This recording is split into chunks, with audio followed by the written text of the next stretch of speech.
రెండే రెండు దారులు, ఏ దారి కావాలో మానవా, ఒకటి పరలోకం మరి ఒకటి పాతాళం, ఒకటి పరలోకం మరి ఒకటి పాతాళం.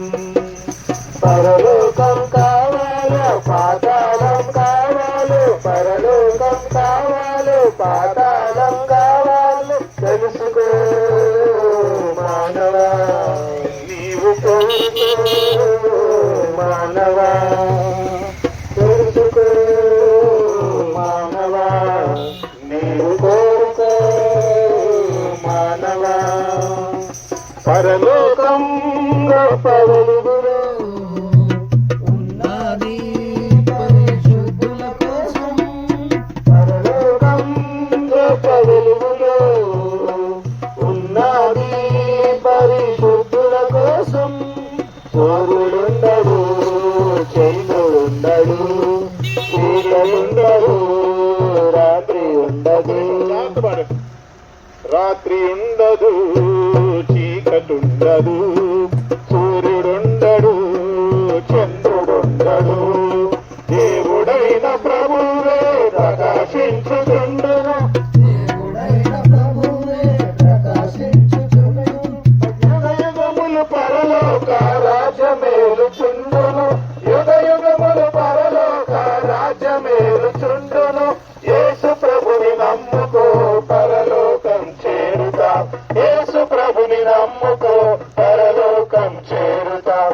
రెండే రెండు దారులు, అక్క రెండే రెండు దారులు, ఏ దారి కావాలో మానవా, ఒకటి పరలోకం మరి ఒకటి పాతాళం, ఒకటి పరలోకం మరి ఒకటి పాతాళం.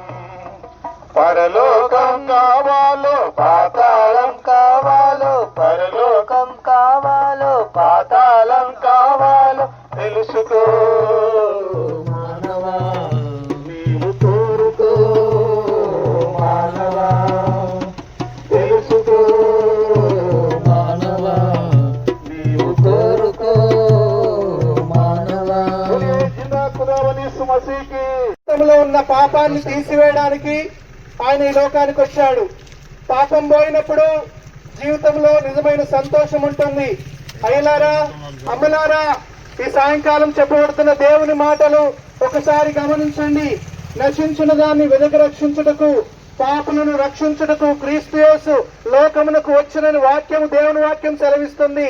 రక్తము చిందింపకుండా పాప క్షమాపణ గలగదు అని బైబిల్ చెప్తుంది. కోళ్ల రక్తము, మేకల రక్తము, ఎద్దుల రక్తము కాదు గాని యేసు రక్తము ప్రతి పాపం నుండి మనలను కడిగి పవిత్రపరుస్తుంది. పాపము కడగబడకుండా హృదయానికి శుద్ధి కలగదు. హృదయం శుద్ధి కలగకుండా చచ్చిపోతే నరకానికి వెళ్తాం. నరకం అంటే యమగుండం, అగ్నిగుండం. ఆ భయంకరమైన స్థలానికి నువ్వు వెళ్ళొద్దు అంటే భూమి మీద నువ్వు బతుకుండగానే నీ పాపాలు గడుక్కోవాలి. నీ పాపాలు గడుక్కోవాలంటే ధనము, బలము, కులము, మతము, బంగారము, ఎండో, పొలాలు, ధాన్యము ఇవేవి కూడా నీ పాపాన్ని తీసివేయలేవు.